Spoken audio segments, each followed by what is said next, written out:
जय भीम, नमो बुद्धाय. स्वागत आहे भिक्खू ज्ञानज्योती यूट्यूब चॅनलमध्ये. जर तुम्ही सुद्धा आपल्या चॅनलवर नवीन आला असाल तर चॅनलला सबस्क्राईब करा, व्हिडिओला लाईक करा आणि व्हिडिओ शेअर करायला विसरू नका. संपूर्ण व्हिडिओ पाहून आपले पुण्य संचित करा. सुनो सुनो सिद्धांत कथा.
लंकाय जम्बुदीपे दश पुरवरे नागलोके चतुपे सबे बुद्ध सबिंबे सकल दस दिशे फैसलो दिधातु वंदे सदेति बुद्धं दश बल तनुजं बोधिचेत्यं नमामि वन्दामि चेत्यं सर्वत्राणि सुपतिष्ठितं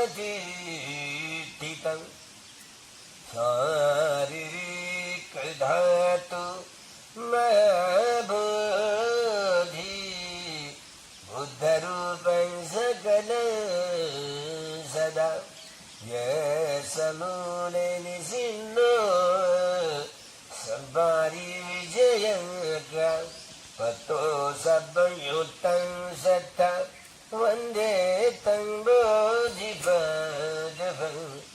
विलेहते महाबोधि लोकनाथेन पूजिता अहं पिते नमस्यामि बोधिराजा नमस्तुते. भगवान तथागत सम्यक संबुद्ध भगवान ने सो आख्यात किया हुआ सद्धर्म और भगवान के इस संग गुणों को धारण करनारा धर्म में प्रतिष्ठापित होने वाला लाभान्वित होने वाला भगवान का वह आर्य सावक संघ इन तीनों रत्नों को प्रथमतः अभिवादन करते हुए देवानाम यदस्य सम्राट अशोक द्वारा जो 8 पुरातन महास्तूप थे उनको खोल करके जो एक देवता लोग में और एक नाग लोग में जो थे उनकी धातु नहीं निकाली. बाकी सभी 6 जो बड़े बड़े महास्तूप थे, महास्तूप जो भगवान की धातु जहाँ पर प्रतिष्ठापित होती है तो धातुओं पर महास्तूप बनाया जाता है. सभी धातुओं को इकट्ठा किया और उनके 84,000 धम्मस्कंद के आधार पर 84,000 समान धातु किए और जहाँ अफगानिस्तान बलूचिस्तान से लेकर लंका तक, नाला सोपारा से लेकर के एकदम यहाँ तक के जहाँ म्यांमार तक के इन सारा इतना सारा जम्बूद्वीप का बड़ा हिस्सा इनमें देवानाम प्रियदर्शी सम्राट अशोक द्वारा तीसरे संगायन के बाद जो इसी भगवान की मूल धातुओं को, भगवान की बुद्ध धातुओं को इन जो स्तूपों में, महास्तूपों में, विहारों में प्रतिष्ठापित किया. 84,000 जो बुद्ध धातुओं की जहाँ प्रतिष्ठापना की गई, यहाँ जो ये जो विहार दिखता है, ये स्तूप है, महास्तूप है, भगवान का महास्तूप है जो सम्राट अशोक द्वारा बनाया गया था. 84,000 स्तूपों में से यह भी एक महास्तूप है. जहाँ ये चंदालिका, यह नदी नाला है, इसमें दोनों संगम पर जहाँ भिक्षु की उपसंपदा हुआ करती थी, यही वह स्थल है जहाँ उपोषितागार था. ये दोनों नदी का जो संगम है, इन पर यही प्राचीन पर हुआन सांग, यह चीनी भिक्षु प्रवासी यहाँ आकर के उन्होंने अपने प्राचीन जो धम्म यात्रा में उसने जो लिखान किया तो उन्होंने यहीं पर यह बात बताई इसी संगारामगिरी में, जहाँ 165 केव छोटी बड़ी 165 गुफाएं हैं, यही वो प्राचीनतम संगारामगिरी का परिसर था, जिनमें यहाँ भगवान जो एक सागत नाम के एक साधु थे सफेद दाढ़ी वाले, उनको प्रवचित किया। जब छठवां जो 7वां वर्षावास जो अपनी माता के ऋण से मुक्त होने के बाद यहाँ सांकेसा से लेकर यहाँ भद्रवती नगरी में आए थे। नगरवासियों ने बहुत रोड, यहाँ पर रोड जंगल में है, जहाँ पक्का रोड था, यहाँ नाग गया था, यही बुद्ध गया था। जब भद्रवती यह चेदी राष्ट्र की राजधानी थी, ऋषि ये उपराजधानी थे, तो यह चेदी राष्ट्र में वहीं भगवान बुद्ध जहाँ विज्ञासन टेकरी है, जहाँ विज्ञासन में जहाँ 7 दिन का और भी सतीपट्ठान भगवान ने सीख दी, और जो वापस के या यात्रा के समय में यही संघारामगिरी पर आए थे।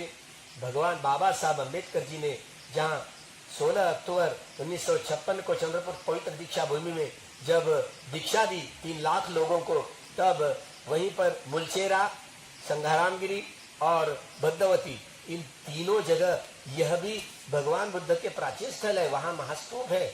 ऐसे बाबा साहब ने बोला मैं अगली बार जब आऊंगा तो यह तीनों जो संघारामगिरी का हिस्सा, यही जो संघारामगिरी जो रामगिरी कही जाती है, संघारामगिरी संघ यानी भिक्षु संघ, जहाँ गिरी पर्वतों में आराम करता है, रहता है, ध्यान करता है, वही संघारामगिरी कहलाएगी।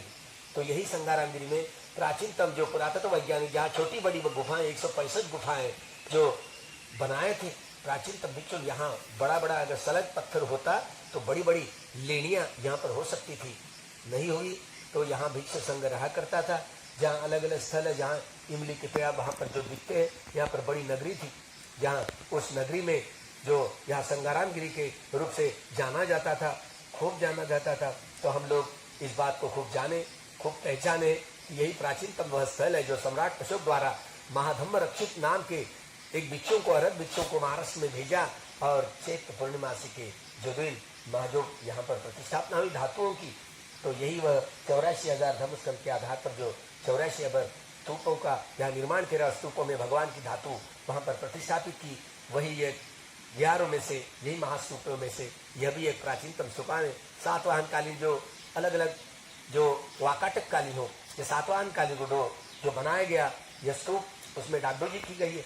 जहाँ जो ईंटें यहाँ पर मिलती है, यहाँ पर जो ईंटें मिलती है, तो यहाँ जो पुरातत्व वैज्ञानिकों के अनुसार ये सम्राट अशोक कालीन ईंटें हैं। तो यही बड़ा सबूत है। ये बड़ा ये राक्षसों ने बांधा हुआ ये बना जाता है, लोग के हज कहा जाता है, लेकिन ये महास्तूप है जो सम्राट अशोक द्वारा जो बांधा गया है। महाधम्मी धम्म रक्षित नाम की जो भिक्षु महाराष्ट्र की जिम्मेदारी, महाराष्ट्र की जिम्मेदारी उन पर दी गई थी, उनमें से यही प्राचीनतम काल में यहाँ भिक्षु संघ रहा करता था।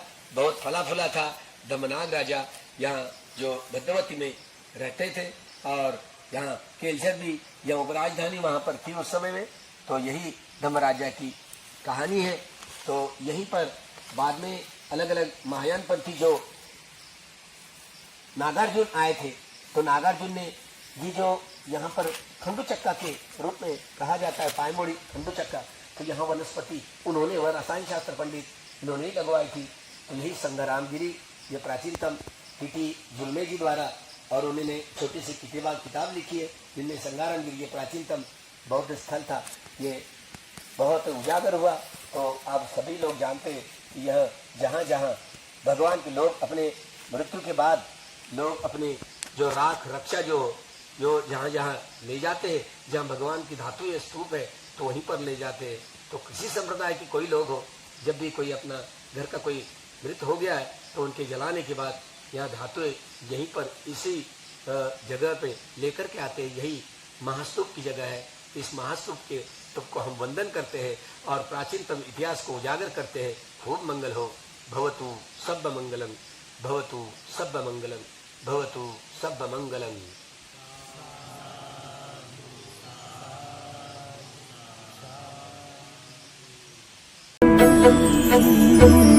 असेच नवनवीन व्हिडिओसह भेटू पुढील व्हिडिओमध्ये।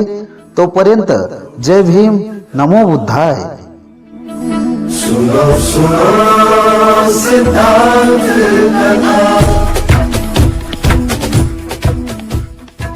सत्य कथा।